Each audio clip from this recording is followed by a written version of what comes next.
ঈদের দিন আমরা মানুষের কাছে ভিক্ষা করতে যাই, এই 5 কেজি চাল 1 কেজি চিনি। এই 25 সালের ভিতরে আমরা চাচ্ছি যে আমরা এই ভিক্ষুকের মতন জানি আর দরজায় দরজায় না ঘুরি। আপনাদের কাছে আমরা একটুকু রিকোয়েস্ট করতেছি যে আমরা যেন এই বছরের একটা দিন, ঈদের দিন আমরা মানুষের কাছে ভিক্ষা করতে যাই, এই 5 কেজি চাল 1 কেজি চিনি, এই জন্য আমরা ভিক্ষুকের মতন যাই। এই জিনিসটা জানি আমরা আর না যাই। আমরা জানি এই 25 সালের ভিতরে আমাদের ক্ষতিপূরণটা পাই, আমরা পুনর্বাসনটা পাই এবং সুচিকিৎসাটা জানি আমরা পাই।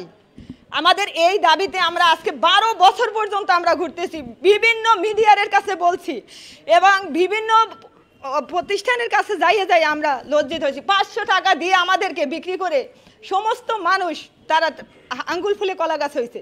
আর আমরা রানা প্লাজার ভিকটিমরা ওই পাও ভাঙ্গা, কোমর ভাঙ্গা এই নিয়েই আমরা বাচ্চা আছি। সবাই জানে রানা প্লাজারের লোক কোটি কোটি টাকার মালিক, কিন্তু যদি কোটিপতি যদি কোনো একটা ব্যক্তি থাকে সে কি আজকে এই ত্রাণ নিতে আসবে? আপনাদের কাছে আমার প্রশ্ন, আসবে?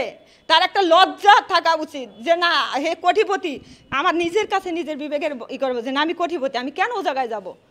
তবে আমরা এই তারেক ভাইয়ের কাছে, তারেক ভাই আমাদেরকে আজকে না, আজকে 12 বছর আমাদের সাথে ছিল। আমরা বছরের একটা দিন ঈদও করি নেই, আমরা তাদের সাথে এই জায়গায় ছিলাম। তা তাদের আপনাকেও উসিলায় যদি হয় তাও আমরা চাইছি যে আমাদের এই 25 সালের ভিতরে জানি আমরা ক্ষতিপূরণটা পাই, এইটুকুই দাবি।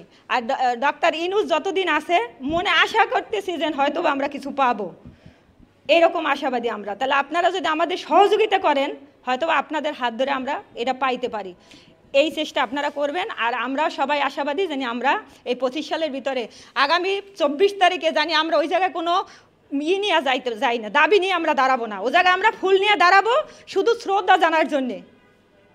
এতটুকুই আমরা আপনাদের কাছে দাবি, এছাড়া আমাদের কোনো আর দাবি নেই।